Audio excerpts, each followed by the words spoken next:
Hallelujah, very good. आप अपने आप से कहें, मैं जीवन से भी बढ़कर हूँ। मैं जीवन से भी बढ़कर हूँ। अपने आप से कहें, मैं जीवन से भी बढ़कर हूँ। मैं जीवन से भी बढ़कर हूँ। प्रभु मुझ में है, प्रभु मुझ में है और मैं प्रभु में हूँ। और मैं प्रभु में हूँ। प्रभु मेरे अंदर है, प्रभु मेरे अंदर है, उसकी सामर्थ्य मेरे अंदर है, उसकी सामर्थ्य मेरे अंदर है, उसकी चंगाई मेरे अंदर है, उसकी चंगाई मेरे अंदर है, उसके छुटकारा मेरे अंदर है। उसका छुटकारा मेरे अंदर है। मैं प्रभु में खुश हूँ, मैं प्रभु में खुश हूँ, मैं प्रभु में आनंदित हूँ। मैं प्रभु में आनंदित हूँ। प्रभु मेरे साथ रहता है, प्रभु मेरे साथ है, वो मेरे लिए लड़ता है, वो मेरे लिए लड़ता है, वो मेरे साथ खड़ा होता है, वो मेरे साथ रहता है, वो मेरे आगे आगे चलने वाला परमेश्वर है। यहोवा मेरा चंगा करने वाला है, यहोवा मेरी जरूरत को पूरा करने वाला है, यहोवा छुटकारा देने वाला है, वो मेरा उद्धार करता है। Hallelujah, hallelujah. मैं जीवन से भी बढ़कर हूँ, मैं जीवन से भी बढ़कर हूँ, मैं जीवन से भी बढ़कर हूँ। मैं जीवन से भी बढ़कर हूँ। Very good, hallelujah. अभी आपके अंदर एक पॉजिटिव एनर्जी आया। आप उस जिन चीजों को आप रिसाइट करते हैं, जिन चीजों को आप बोलते हैं, उसको आपके जीवन में आप देखने के लिए पाएंगे। ठीक है, आप ये जान लो, जो आप बोलेंगे वही आपके लाइफ में होगा, जो आप सोचेंगे वही आपके लाइफ में होगा। आयुब इस बात को कहता है, जिन बातों से मैं डरता हूँ वही बातें मेरे लाइफ में हो जाती है। इसका मतलब ये है कि आप ये मत सोचते रहो कि कहीं मैं बीमार न पड़ जाऊं, बीमार न पड़ जाऊं, बीमार न पड़ जाऊं, और आप बीमार पड़ जाएंगे। आपको लगने लगेगा कहीं मेरा बिजनेस खत्म न हो जाए, खत्म न हो जाए, और धीरे धीरे आप देखेंगे आपका बिजनेस खत्म होता रहेगा। आप कहेंगे कि कहीं मेरा एक्सीडेंट ना हो जाए, और धीरे धीरे कभी आप जानते रहो, सोचते रहो एक्सीडेंट ना हो, एक्सीडेंट ना हो, आपका एक्सीडेंट हो जाएगा। तो इसलिए इन नेगेटिविटी को छोड़कर पॉजिटिव सोचना शुरू करो, क्योंकि जिन बातों से आप डरते हो वही बातें आपके लाइफ में होगी। इसलिए डरावनी बातों से दूर रहो, क्योंकि बाइबल में लिखा है, परमेश्वर ने हमें भय की नहीं बल्कि सामर्थ्य की आत्मा दी है। आप सभी लोग कहें, परमेश्वर ने हमें भय की आत्मा नहीं बल्कि सामर्थ्य की आत्मा दी है, बल्कि सामर्थ्य की आत्मा दी है, बल्कि सामर्थ्य की आत्मा दी है। बल्कि सामर्थ्य की आत्मा। तो आपको डरने की जरूरत नहीं है। आपको शरीर अगर थोड़ा सा कुछ लग रहा है, फीवर फील हो रहा है और थोड़ा कफ एंड कोल्ड हो रहा है, आप डरे मत, ये वायरल है, ये चला जाएगा। अभी मुझे महसूस हो रहा है, थोड़ी देर के बाद मैं चंगा हो जाऊंगा या हो जाऊंगी। अगर आपका बिजनेस आज ठीक नहीं चल रहा है, चिंता ना करो, विश्वास रखो, हौसला रखो और कहो कि नहीं, चल पड़ेगा, चल पड़ेगा। और आप देखना, आप आपके सोच से भी ज्यादा आपके काम में आपको बरकत होना शुरू हो जाएगा। आपके कामों में जो उन्नति है आपके सोच के ऊपर डिपेंड करता है। किसी ने कहा कि यदि आप मान लेते हैं कोई चीज को तो आप मैदान उतरने से पहले हार जाते। अगर आपने मान लिया कि आप हार गए तो हार गए। अगर आपने मान लिया जीत गए तो आप समझो 1/3 आप जीत चुके हो। अगर कोई चीज आप शुरू कर रहे हो और आपने मान लिया अपने मन में कि ये मुझसे हो जाएगा, तो समझो 1/3 यू रीच्ड। आपने एक तिहाई भाग को आपने हासिल कर लिया, थोड़ा सा है बचा है, उसको हासिल कर सकते हो। अगर आपने मान लिया कि मुझसे नहीं होगा तो आपसे कभी भी नहीं हो सकता। कई बार कई ऐसे नेगेटिव लोग होते हैं, कुछ भी बोलो नहीं होगा, मेरे से नहीं होगा, ये नहीं हो सकता, वो नहीं हो सकता। ये सारी बातें आप जब बोलेंगे तो आपसे बिल्कुल नहीं होगा। हालेलुया। तो इसलिए परमेश्वर चाहता है कि इस संसार में जहां हम एक आधुनिक समय में जीवन व्यतीत कर रहे हैं, नहीं जा रहा है आजकल। ओए, कौन है वो? बच्चे लोग शांति से बैठो, चुपचाप, नहीं तो बाहर में जाके बैठो सर। उसको मना करो।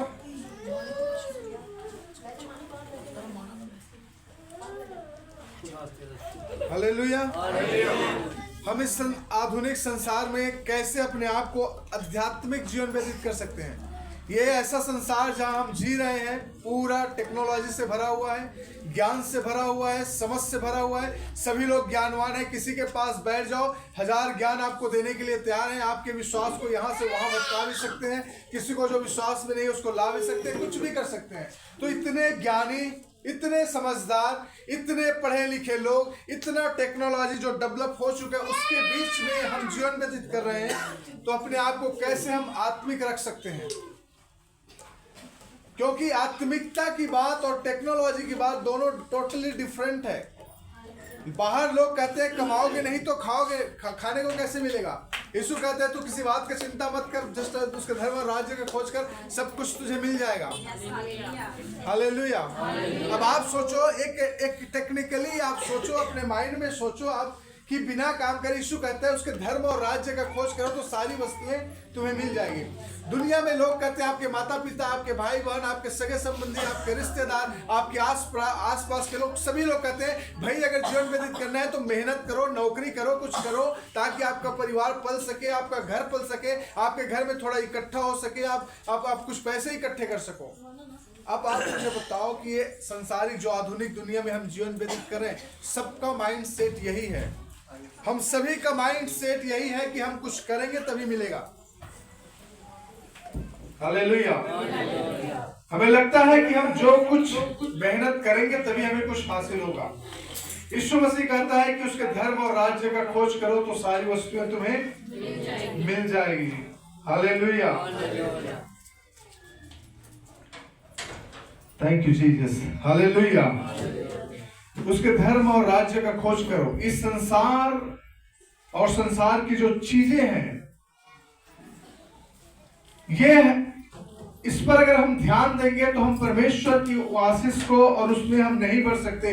क्योंकि परमेश्वर का वचन में पौलुस कहता है कि मनुष्यों के ज्ञान पर नहीं बल्कि परमेश्वर के सामर्थ्य पर भरोसा रखो। बोलो सभी लोग, मनुष्यों के ज्ञान पर नहीं, परमेश्वर की सामर्थ्य पर भरोसा रखो। अगर आप मनुष्यों के ज्ञान पर भरोसा रखेंगे तो आपको इतने ज्ञान देने वाले लोग होंगे, आपको साबित कर देंगे कि आपकी चर्च जाना व्यर्थ है, आपका बाइबल पढ़ना व्यर्थ है, आपका विश्वास करना व्यर्थ है, आपका कुछ भी आप करते हो आध्यात्मिक रीति से स्पिरिचुअल लाइफ में, वो सब व्यर्थ है। इतना प्रूफ कर देंगे और आपको समझा देंगे और कन्विंस कर देंगे, क्योंकि लोगों के पास इतना ज्ञान है। पौलुस कहता है कि मनुष्यों के ज्ञान पर नहीं बल्कि परमेश्वर की सामर्थ्य पर भरोसा रखो। परमेश्वर की सामर्थ्य क्या है? जहां मनुष्यों का ज्ञान फेल हो जाता है, जहां मनुष्य काम करना बंद कर देता है, उनका दिमाग काम करना बंद कर देता है, उनका टेक्नोलॉजी फेल हो जाता है, उनका जो इन्वेंशन फेल हो जाता है, उस समय परमेश्वर काम करना शुरू करता है। हालेलुया। जब अब्राहम का जो बच्चा हुआ, वहां पे कोई डॉक्टर, कोई साइंस नहीं प्रूव कर सकता कि उस उम्र में, उस अवस्था में एक बच्चे को जन्म दे सकती थी, लेकिन उसको प्रभु यीशु मसीह ने, परमेश्वर ने अपनी सामर्थ्य से प्रकट किया कि उसके लिए असंभव कुछ भी नहीं है।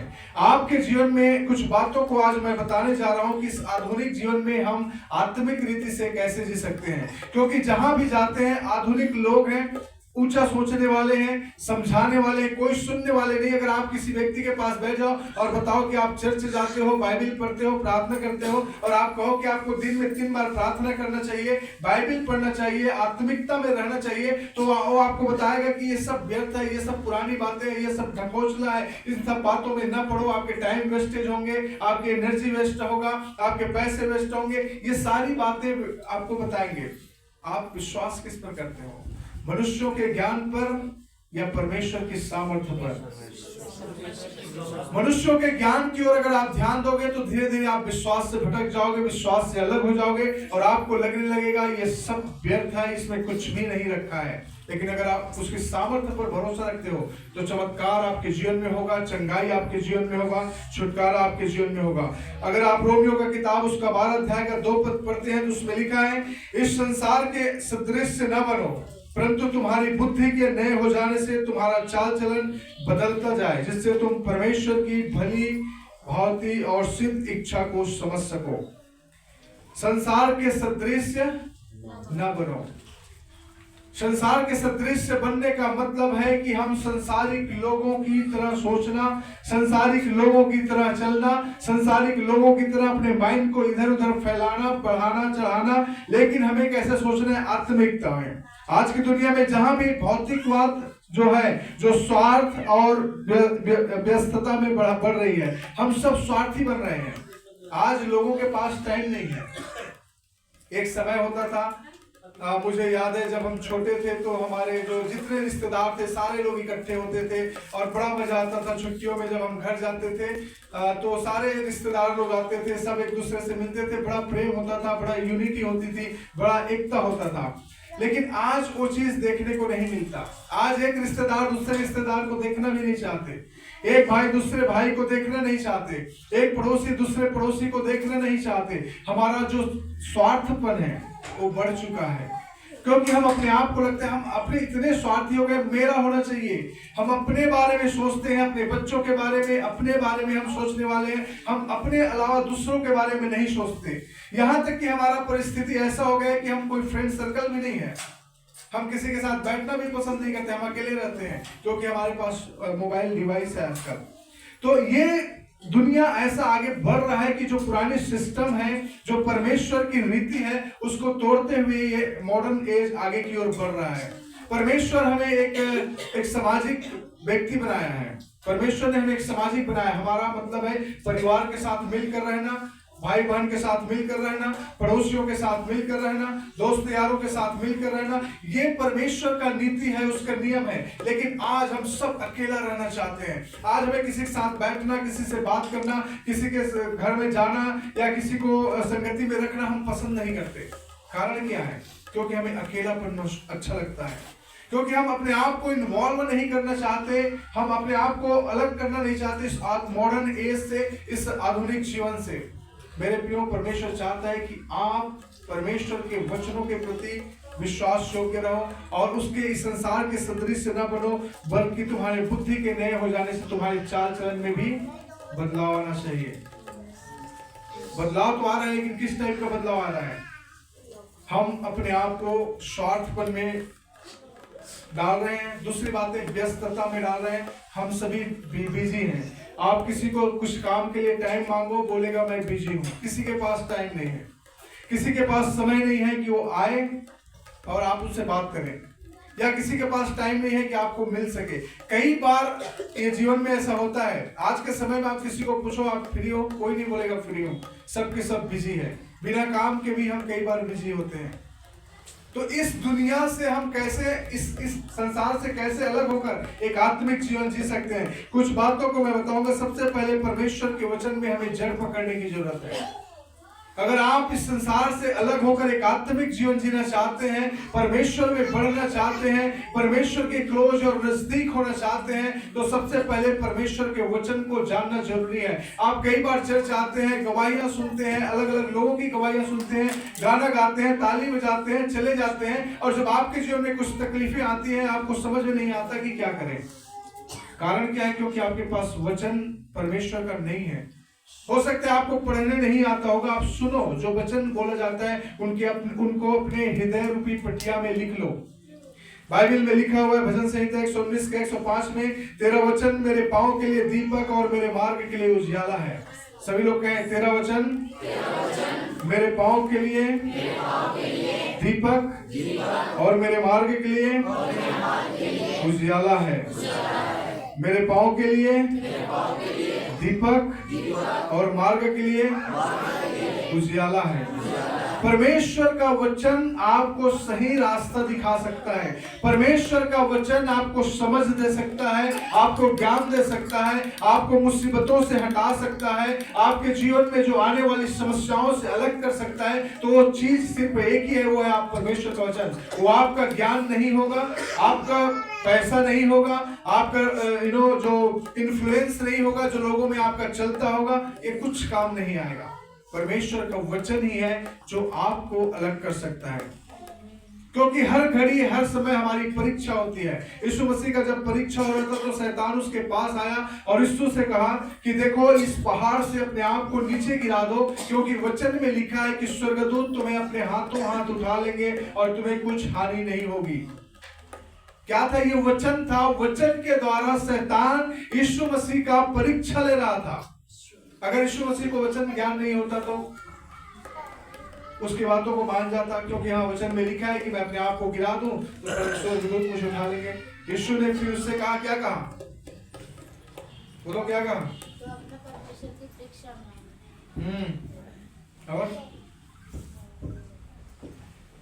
तू अपने परमेश्वर का परीक्षा ना ले, और मनुष्य सिर्फ रोटी से ही नहीं बल्कि परमेश्वर के मुंह से निकला हुआ वचन से भी। ये दो जगह शैतान इनको आकर परीक्षा लिया। एक जगह में कहा अपने आप को गिरा दे, तो यीशु ने क्या कहा कि परमेश्वर का परीक्षा नहीं लेगा। दूसरी जगह में क्या कहा? ये रोटी जो दिख रहा है पत्थर, इसको रोटी बना दे। तो परमेश्वर मसीह ने क्या कहा कि मनुष्य सिर्फ रोटी से ही नहीं बल्कि परमेश्वर के हर एक वचन से जीवित रहेगा। तो आप सोचो, अगर आपको परमेश्वर का वचन पता है तब आप उसका जवाब शैतान को दे सकते हैं, क्योंकि आपके अंदर में जो हो रहा है वो शैतान लाता है। जैसे कि हमें बीमारी आती है तो हम इसको बीमारी नहीं, मैं एक व्यक्ति से बात कर रहा हूं, उसने कहा कि हम इसको बीमारी नहीं बोलते बल्कि एक आत्मा कहते हैं जो बीमार की आत्मा है। अगर गरीबी आ रही है तो गरीबी नहीं कहते बल्कि गरीबी की आत्मा है। समस्याएं आ रही तो हम उससे समस्या नहीं करते बल्कि एक समस्या का जो आत्मा जो मेरे विरुद्ध में काम कर रहा है। तो मान लो आपके विरुद्ध में कोई गरीबी या बीमारी या समस्या या कोई लड़ाई झगड़े की आत्मा, गाली गलौज की आत्मा, गुस्से की आत्मा, व्यभिचार की आत्मा या फिर जलन की आत्मा, जो भी इस प्रकार की आत्मा आपके विरुद्ध में काम कर रही है, उसका सामना आप कैसे कर सकते हो? अगर आपको वचन पता है तो आप कर सकते हो कि आपके वचन के अनुसार उस परिस्थिति को आप बोल सकते हो। जो परिस्थिति आपके सामने आ रही, तो समझो यीशु मसीह के सामने शैतान आकर परीक्षा लिया, वैसा ही परीक्षा आपके सामने आकर शैतान करता है। मान लीजिए आप गरीबी से होकर जा रहे हैं, तो समझो गरीबी की आत्मा आपके ऊपर आके कहता है कि आपके घर में कुछ नहीं है खाने के लिए, आपके पास पहनने के लिए, आपके पॉकेट में कुछ नहीं है। आप क्या कहें परमेश्वर के वचन के द्वारा? आपको अगर परमेश्वर का वचन मालूम है तो आप कह सकते हैं कोई बात नहीं, मनुष्य सिर्फ रोटी से नहीं बल्कि परमेश्वर के वचन से जीवित रह सकता है। ये कहना, इसमें कितना पावरफुल है, कितनी शक्ति है, इसको आप समझो। अगर आपको लगेगा कि भाई ऐसा बोलने से क्या होने वाला, बोलने से ही बहुत कुछ होने वाला है। आप बोलेंगे और आप चमत्कार को देखेंगे। आपके मुंह से निकलने वाले शब्दों को परमेश्वर आशीषित करता है। तो आप समझो, जो आप बोल रहे हैं कॉन्फिडेंस के साथ, अपने हृदय से बोल रहे हैं, वो आपके लाइफ में होते जा रहा है। आपके अंदर वो बोलने की सामर्थ्य नहीं, क्योंकि आपको ज्ञान नहीं है वचन का। बीमारी आ गया, समस्या आ गया, नशा करने की इच्छा हो रही है, और किसी को देखकर कुछ गलत विचार आ रहे हैं। ये तमाम बातें कैसे हम कंट्रोल कर सकते हैं? तभी कंट्रोल कर सकते हैं जब हमारे अंदर वचन होगा। परमेश्वर कहता है किसी को देख दूर सोचना तो दूर के बाद, अगर आपने किसी के बारे में गलत सोच भी लिया वो भी पाप है। तो परमेश्वर का जो शिक्षा है ये टोटली डिफरेंट है। अगर आपको ये वचन पता है, किसी के बारे में आप देख रहे हो, इमेजिनेशन कर रहे हो, बुरी कल्पनाएं कर रहे हो, ये पाप है। परमेश्वर कहता है आपने व्यभिचार कर लिया। अगर आप किसी के चीजों का लालच कर रहे हैं, किसी के पास कोई चीज है और आपको मन में लग रहा है कि उसके पास ये है, मेरे पास कुछ नहीं है, आपने पाप कर दिया। अगर आप किसी के प्रति गुस्सा रखते हो, जलन रखते हो, घृणा रखते हो, तो आप समझो आपने पाप कर लिया। तो आपके अंदर का वो गुस्सा, वो जलन, वो घृणा, वो बुरी दृष्टि, ये सब कैसे निकलेगा? जब आपके अंदर परमेश्वर का वचन होगा, जब आप परमेश्वर के वचन को जानेंगे। क्योंकि परमेश्वर का वचन कहता है तेरा वचन मेरे पांव के लिए दीपक और मेरे मार्ग के लिए उजियाला है। अगर परमेश्वर के वचन आपके अंदर में नहीं है तो आप इस दुनिया के संसारिक रीतियों में आप लगे रहोगे, आप फंसे रहोगे, संसारिक भी रहोगे और आत्मिक भी रहोगे। चर्च में आओगे तो आप आत्मिक रहोगे, बाहर जाओगे तो आप संसारिक रहोगे। आप डबल स्टैंडर्ड मैन और वुमेन मत बनो, आप एक स्टैंडर्ड रखो, आप डबल स्टैंडर्ड मत रखो। आपका ये यहाँ चर्च में आने के बाद हम पवित्र बने, बाहर जाने के बाद हम जैसा मन में आए वो करें, जैसा मन में आए वो सोचे, जो मन में आए वो बोले, या जैसा भी हम संगति करें, हमारी लाइफ ऐसे होता है। परमेश्वर का वचन को गहराई से पढ़ना सीखो। अगर आप पढ़ नहीं सकते तो जो सुनते हो उसको अपने मन में रखो। परमेश्वर का वचन को सुनो। आजकल मोबाइल है आपके पास, उसका इस्तेमाल करो, उनके वचनों को सीखो। जब आपके अंदर परमेश्वर का वचन होगा तो चंगाई और छुटकारा तो ऑटोमेटिक हो जाएगा, क्योंकि इसमें कोई बड़ी बात नहीं है। जो आप डिसाइड करोगे, जो आप बोलोगे, वही आपके जीवन में होगा। दूसरी बात है, प्रार्थना का जीवन बनाए रखें। पहला थिस्सलुनीया 5:16 से 18 में लिखा है, सर्वदा आनंदित रहो, निरंतर प्रार्थना करो, हर बात में धन्यवाद दो, क्योंकि तुम्हारे लिए मसीह यीशु में परमेश्वर की यही इच्छा है। परमेश्वर की इच्छा क्या है? पिछले संडे में हम पढ़ रहे थे। परमेश्वर की इच्छा यही है कि तुम यीशु के जैसा बनो। अगर आप चाहते हैं कि परमेश्वर की इच्छा मेरे लाइफ में क्या है, पिछले सप्ताह हम बात कर रहे थे, आप चाहते हैं कि परमेश्वर की इच्छा मेरे लाइफ में क्या है, तो क्या है? इच्छा यही है, परमेश्वर चाहता है कि यीशु के समान बनो। किसके समान बनो? आप बोलो, मैं यीशु के समान बनना चाहता हूँ। मैं यीशु के जैसा बनना चाहता हूँ। हालेलुया। तो परमेश्वर में सदा आनंदित रहो और प्रार्थना में निरंतर लगे रहो। दूसरी जो सबसे पावरफुल, जो आपको सफल बनाती है, जो आपको आगे की ओर लेकर जाती है, आपकी मनो इच्छाओं को पूरा करती है, तो वो है प्रार्थना। क्या है? सभी लोग बोलो, क्या है? जोर से बोलो, क्या है? प्रार्थना। मैं निरंतर प्रार्थना करूंगा। बोलो, मैं निरंतर प्रार्थना करूंगा। मैं निरंतर प्रार्थना करूंगा। दूसरी जो सबसे सामर्थ्य और ताकतवर चीज आपके अंदर जो है, वो है परमेश्वर से प्रार्थना करना। आपको लगता है, कई बार मुझे फील होता है, मैं बैठकर प्रार्थना करता हूँ घंटों घंटों। कई बार हम रात में करते हैं, फिर रात का मुझे सूट नहीं किया, फिर मैं बोला सुबह करूंगा, फिर इस तरह कभी दिन में किया। मतलब जब हम बैठ के प्रार्थना करते हैं, कई बार मेरे मन में ये ख्याल आता है, मैं जस्ट कुछ शब्दों को बोलता हूँ। शुरुआत में, अभी नहीं, शुरुआत में ऐसा लगता था, इन शब्द को बोलकर क्या फर्क पड़ने वाला है या क्या हो रहा होगा। लेकिन अभी जब हम प्रार्थना करते हैं और प्रार्थना में जब बैठते हैं, तो मुझे ऐसा महसूस होता है कि मैं कुछ प्रार्थना कर रहा हूँ, वो मुझे मिल रहा है, परमेश्वर मुझे दे रहा है। मुझे बड़ा जोश आता है, बड़ा सामर्थ आता है जब मैं किसी के नाम लेकर प्रार्थना करता हूँ। मुझे लगता है उसके लिए काम खुदा ने कर दिया। और कई बार ऐसे हमने सुनने को मिला। एक बार मैंने एक व्यक्ति के लिए प्रार्थना किया, शाम को उसने कहा कि मेरा तबीयत खराब है, और मैंने रात में 2 बजे उसके लिए प्रार्थना किया। 2 बजे का प्रार्थना टाइमिंग था उस दिन। तो मैंने 2 बजे रात को प्रार्थना किया, और उससे पहले मैंने मैसेज डाल दिया था कि कल हमारा मीटिंग हम कैंसिल करते हैं। फिर उस व्यक्ति का उसी 2 बजे रात को वो जागा उठा और उसने मुझे रिप्लाई किया कि मैं चंगा हो गया हूँ, हम कल मीटिंग में जा रहे हैं। Hallelujah, hallelujah. तो कई बार जब आप प्रार्थना करते हो ना, तो आपके अंदर में वो सामर्थ्य, जब आपको खुद महसूस होगा कि जब आप प्रार्थना करोगे और जब आप प्रार्थना करोगे अलग अलग लोगों के लिए, अलग अलग विषयों के लिए, तो ऐसा महसूस होगा कि ये परमेश्वर दे रहा है, आप उसे रिसीव कर रहे हैं। और फिर आपके अंदर एक और अजीब सा जोश आएगा, आपके अंदर एक शक्ति आएगा, एक फायर को आप महसूस करोगे। तो जब आप कंटिन्यू प्रार्थना में लगे रहोगे तो आपको ये होगा, एहसास होगा, और अद्भुत तरीके से परमेश्वर काम करता है। आपको समझ में नहीं आता कि कैसे काम करता है। हालेलुया। परमेश्वर के काम करने का तरीका अलग है, बिल्कुल हमारे सोच से परे है। हम जैसा सोच भी नहीं सकते, उससे बढ़कर खुदा हमारे लिए करता है। तो इसके लिए क्या करना चाहिए? प्रार्थना। अगर आप एक प्रार्थना करने वाला व्यक्ति हो, तो आपके अंदर एक ऐसा चमत्कार होगा जिसके बारे में आपने कभी शायद सोचा भी नहीं है। हालेलुया।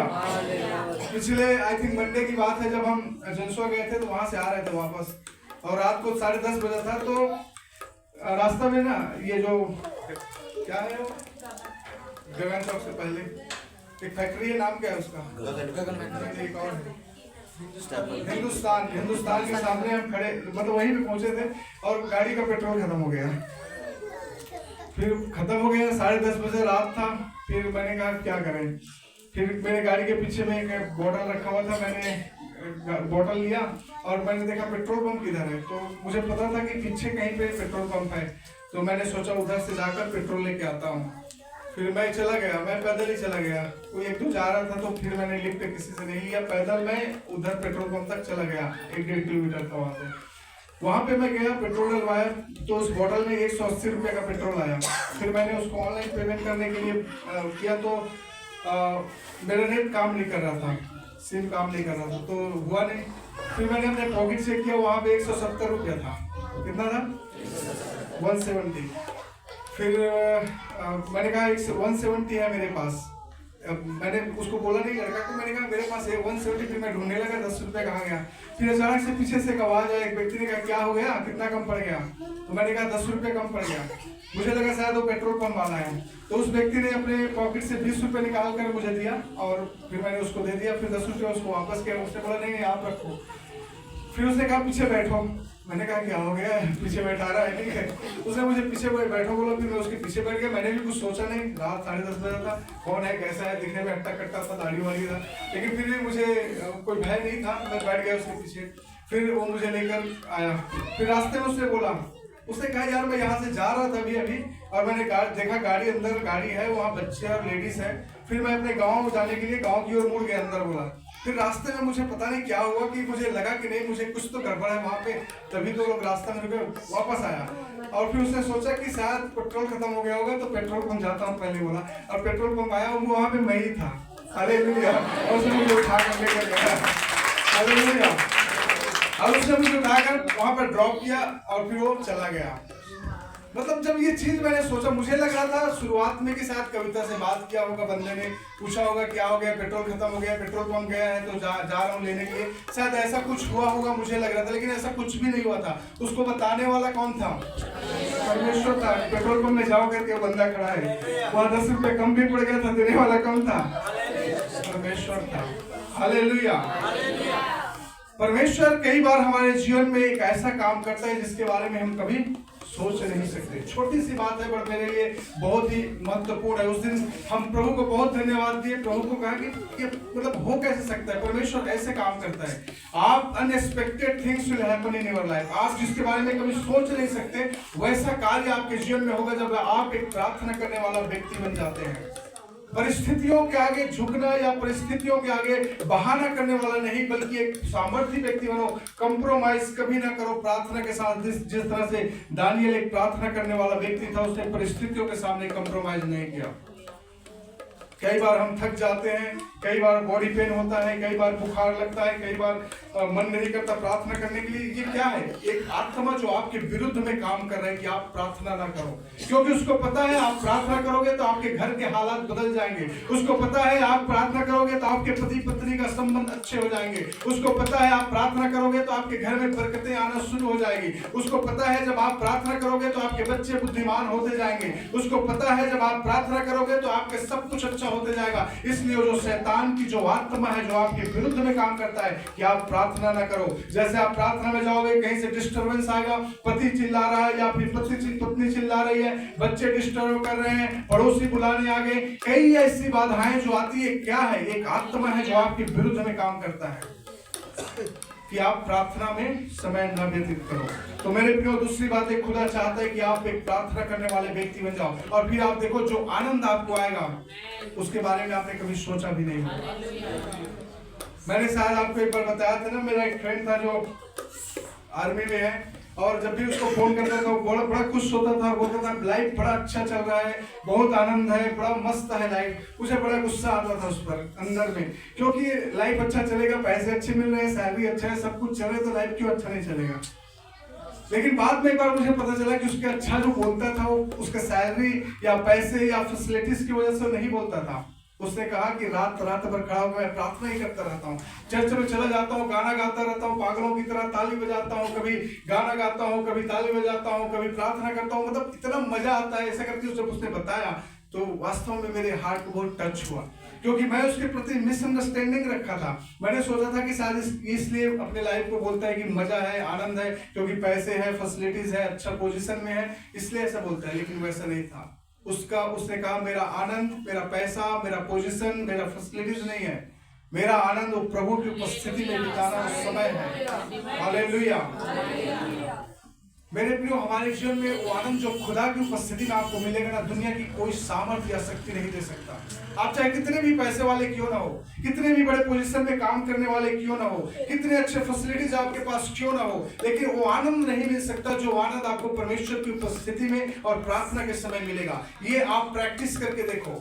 जब आप प्रार्थना में समय व्यतीत करोगे, रात में 11 बजे, 12 बजे, 1 बजे, 2 बजे उठोगे, सुबह 4 बजे उठकर प्रार्थना करना शुरू करोगे, कुछ दिन आपको उबासी आएगी, कुछ दिन आपको नींद आएगा, कुछ दिन आपको डिस्टर्बेंस होगी, लेकिन जब आप कंटिन्यू करते रहोगे तो एक समय आएगा वातावरण शांत हो जाएगा। आपके विरुद्ध जो आत्मा काम कर रही होगी वो आत्मा थक जाएगा, वहां से चली जाएगी और आप एक ऐसा समय में चले जाओगे जहां सिर्फ आपको आनंद ही आनंद आएगा और आपको उठने का मन नहीं करेगा। आप एक प्रार्थना करने वाले व्यक्ति हो तो हालेलुया। इसलिए दूसरी सबसे बड़ा इंपॉर्टेंट बात है कि एक प्रार्थना करने वाला व्यक्ति बन जाओ। आपके सामने खड़ा होने का हिम्मत किसी का नहीं होगा। आपको परमेश्वर इतना कॉन्फिडेंस देगा, इतनी ताकत और सामर्थ्य देगा कि राजा लोग भी आपके सामने झुकेंगे, जिस तरह से यूसुफ और दानियल के सामने राजा लोगों ने उस समय झुका था। आप एक प्रार्थना करने वाला व्यक्ति बने। तीसरी बात यह है, इस संसार में ज्योति के जैसा बने। बाइबल में लिखा है मत्ती का किताब उसका 5 अध्याय का 14 और 16 में, तुम जगत की ज्योति हो, जो नगर पहाड़ पर बसा हुआ है वह छिप नहीं सकता। बोलो, मैं जगत का ज्योति हूँ। मैं जगत का ज्योति हूँ। तो आप क्या हो? जगत का। आप जगत की ज्योति हो। आप छिप नहीं सकते। आप अकेले में बैठकर किसी के साथ झगड़ा नहीं कर सकते।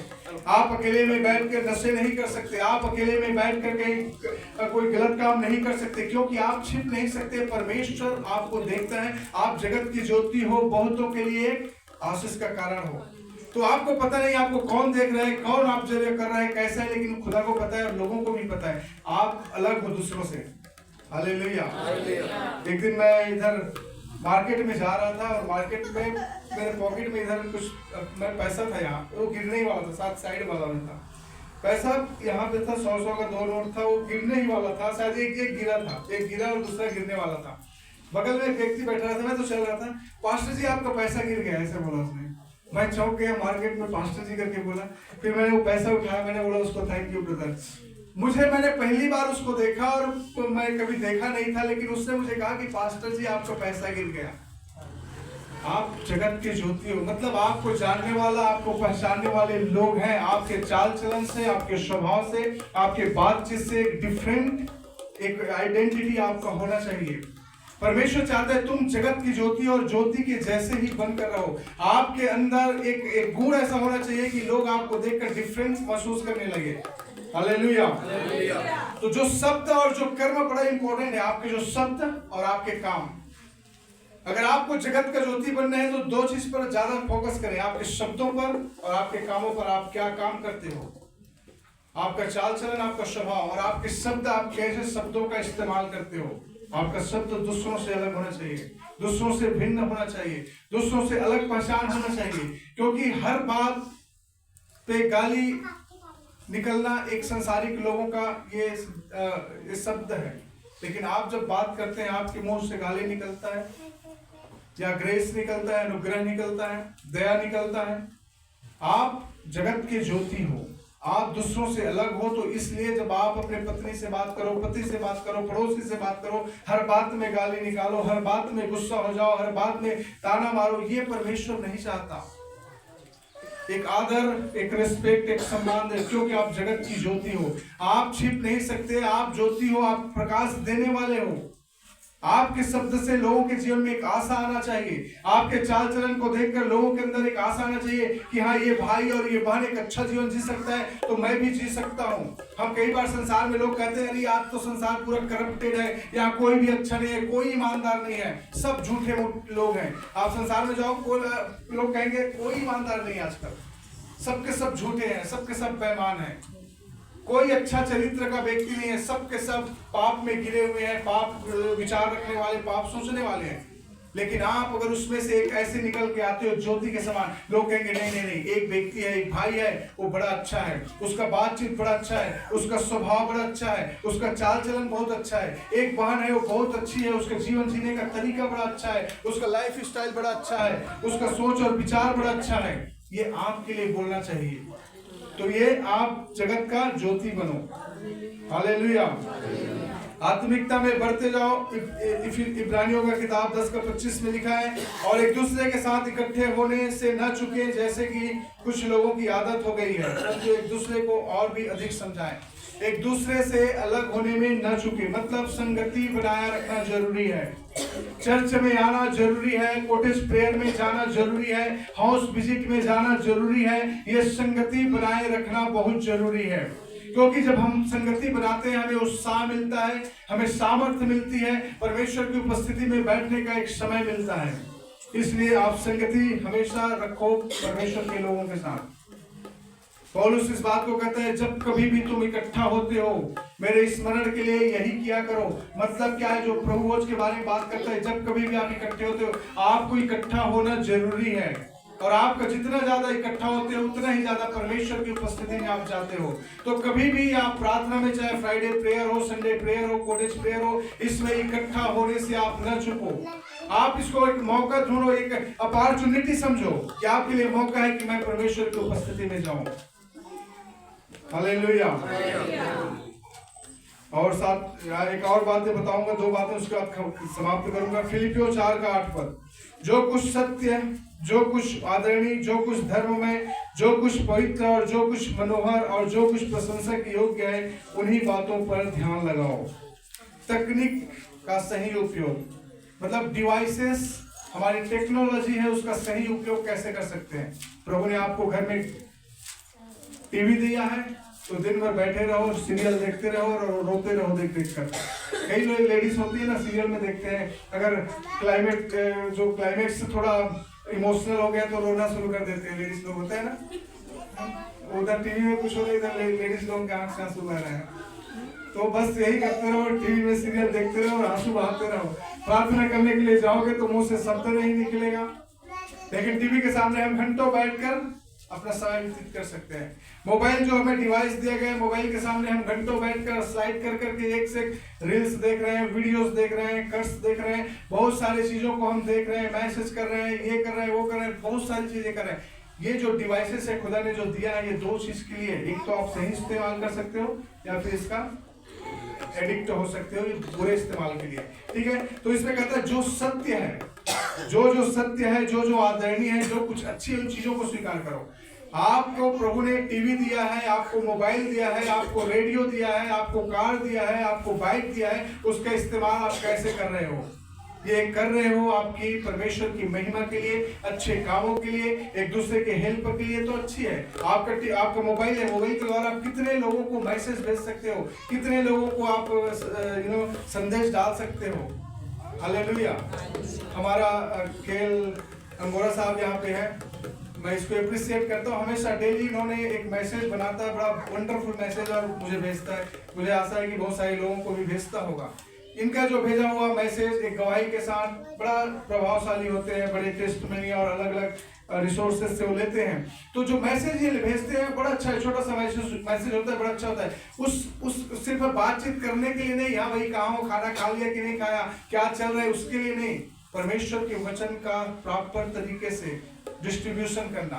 जो डिवाइस खुदा ने आपको दिया है, मोबाइल आपको दिया है, तो मोबाइल इसलिए दिया है कि आप परमेश्वर के वचन लोगों तक पहुंचा सको, परमेश्वर का वीडियोस लोगों तक पहुंचा सको, परमेश्वर के बारे में लोगों को बातचीत कर सको। दूर में जो लोग हैं उनसे भी आप सुसमाचार सुना सकते हो। एक समय होता था, पहले हम ट्रैक्ट लेकर आउटरीच के लिए जाते थे, सुबह निकलते थे, शाम तक आते थे, गाँव में, शहरों में, गलियों में, कहीं भी जाकर सुसमाचार बांटते थे, लोगों को बेचते थे। आज उस समय नहीं है, आज उसकी जरूरत नहीं है। आज आपके हाथ में मोबाइल है, आपके फेसबुक में, इंस्टाग्राम में, या फिर दुनिया भर का सोशल प्लेटफॉर्म है, उसमें आपके लाखों फ्रेंड हैं, हजारों फ्रेंड्स हैं। उस फ्रेंड को एक एक मैसेज डाल दो, एक एक वीडियोस डाल दो। कितने लोग करते हैं? हमें से कोई नहीं करता, क्योंकि हम नहीं चाहते, हम जस्ट चाहते हैं संसारिक मैसेज को भेजना, गानों को भेजना और दुनिया की चीजों को भेजना, लेकिन एक मैसेज परमेश्वर को, वचन को भेजने के लिए हम नहीं चाहते। भेजो उनको जो प्रभु को नहीं जानते। आपके कितने सारे रिश्तेदार हैं, दोस्त यार हैं, सगे संबंधी जो यीशु मसीह के बारे में नहीं जानते, बाइबल वर्स डेली उसको भेजो, एक छोटा सा वीडियो क्लिप्स उसको भेजो। उसको मत भेजो करो जो चर्च में आता है, वो बोर हो जाएंगे, लेकिन उनको जरूर भेजो जो नहीं जानते प्रभु को। घर में जो टीवी है, टीवी में खोलो, परमेश्वर के बहुत सारे वचन है, उसको सुनो, परमेश्वर के वचन को सुनो, कहानियों को सुनो, परमेश्वर की स्टोरीज को सुनो। आप जो सीरियल देखते रहते उसके बदले में परमेश्वर ने जो चीजें आपको दिया है वो आपके हाथ में है कि आप उसका इस्तेमाल कैसे करते हो। क्योंकि ये संसार ज्ञान से भरा हुआ है। जैसे मैंने शुरू में कहा, आप जो चाहोगे वही आपके साथ होगा। अगर गूगल में आप सर्च करो रोटी खाने के 5 फायदे, तो रोटी खाने के 5 फायदे वहां पे आ जाएगा। और फिर सर्च करो रोटी खाने के 5 नुकसान, तो 5 नुकसान भी आ जाएगा। अब आपको डिसाइड करना है रोटी खाना है या नहीं खाना है। ठीक है, तो पर मनुष्यों के ज्ञान पर नहीं बल्कि परमेश्वर के सामर्थ्य पर आप भरोसा रखो। आप मनुष्यों के ज्ञान पर भरोसा रखोगे तो आपके लाइफ मैसअप हो जाएगा। आप कुछ भी लाइफ में कुछ नहीं कर पाओगे। बस यहाँ से वहां लड़ाई झगड़ा, उल्टा सीधा, घर में अशांति पड़ा रहेगा और कुछ नहीं होगा। इस परमेश्वर के वचन पर मनन करो, परमेश्वर के वचन पर मनन करो, प्रार्थना में समय व्यतीत करो, संगति में लगे रहो। और एक बात आप जान लो कि आप जगत की ज्योति हो। आप दूसरों के समान नहीं हो। दूसरे लोग क्या सोचते हैं, क्या बोलते हैं, वो मैटर नहीं करता। आप क्या बोलते हैं, आप क्या सोचते हैं, ये मैटर करता है। कई बार हम जो दूसरे ने हमें कुछ बोला, हम बोलते हैं उसने मुझे ऐसा बोल दिया, ठीक है उसने बोल दिया, लेकिन आप तो ऐसे नहीं हो ना उसके जैसे। तो आप शांत हो जाओ, आप चुप हो जाओ, आप सह लो, कुछ भी नहीं हो सकता। लेकिन हम नहीं सहना चाहते। अगर किसी ने हमें एक शब्द बोला तो हम उसको 10 शब्द बोलना चाहते हैं। अगर किसी ने एक थप्पड़ मारा तो हम उसको 4 थप्पड़ मारना चाहते हैं। हमारे अंदर कोई डिफरेंस है नहीं। हम जगत की ज्योति का वो गुण हमारे अंदर नहीं आ पाता है। जो डिवाइसेस खुदा ने आपको दिया है, जो टेक्नोलॉजी आपको दिया है, उसका इस्तेमाल आप कैसे कर रहे हैं, ये बड़ा इंपॉर्टेंट है। और अंतिम बात है, कठिन समय में परमेश्वर पर भरोसा रखो। इस बात को बोलकर मैं समाप्त करना चाहता हूँ। हम सब कठिन समय का सामना करते हैं daily, day to day life में। यूहन्ना का किताब उसका 16 अध्याय का 33 पद में लिखा है, इस संसार में तुम्हें क्लेश होगा, परंतु धैर्य रखो, मैं संसार पर जय पा चुका हूं। इस संसार में जब तक आप हो, आपके अंदर क्लेश होगा। आपके अंदर लड़ाई झगड़े, मारपीट, गाली गलौज, गुस्सा, ये सारी बातें आपके अंदर होगा। लेकिन कहता है कि धैर्य रखो, धीरज धरो, क्योंकि मैंने इससे जयवंत प्राप्त कर लिया है। आप अगर धीरज के साथ अपने समय, परमेश्वर के समय पर विश्वास करते हो, तो समय का इंतजार करो। सब चीज के लिए खुदा ने एक समय ठहराया है आपके लिए। उस समय जो प्रभु ने ठहराया, उस समय पर सब कुछ आपके लिए वो पूरा करेगा। परमेश्वर पर भरोसा रखो। हालेलुया। हर एक बात के लिए परमेश्वर पर भरोसा रखो। घर में अच्छा नहीं चल रहा है, भरोसा रखो कि घर में सब कुछ अच्छा होने वाला है। आपके बच्चे आपके आज्ञा नहीं मानते, भरोसा रखो कुछ दिन के बाद मेरे बच्चे मेरी बातों को सुनने वाले हैं। पति पत्नी का संबंध अच्छा नहीं है, भरोसा रखो परमेश्वर हमारे संबंध को अच्छा करने वाले हैं। पड़ोसियों के साथ आपका रिश्ता अच्छा नहीं है, भरोसा रखो परमेश्वर हमारे रिश्ते को अच्छा करने वाला है। अगर आपके घर में कमी घटी है, गरीबी है, भरोसा रखो परमेश्वर मेरी गरीबी को दूर करने वाला है। अगर आपके जीवन में उधारी ज्यादा है, भरोसा रखो परमेश्वर धीरे धीरे मेरी उधारी को खत्म कर देगा। अगर आपके जीवन में कुछ अच्छा नहीं हो रहा है, भरोसा रखो परमेश्वर मेरे जीवन में सब कुछ अच्छा करने वाला है। Hallelujah, hallelujah. हम सभी लोग अपने स्थानों में खड़ा हो जाएंगे। जो वचन मैंने बोला उस पर ध्यान दें। Thank you Jesus, hallelujah. धन्यवाद, स्तुति हो शलाना। Thank you and praise you Lord. Hallelujah. Glory to God. Glory to God. Thank you Jesus. जो वचन आपने सुना उस पर मनन करें। Hallelujah. Hallelujah. Thank you Jesus. धन्यवाद हो यीशु, धन्यवाद हो यीशु। Hallelujah.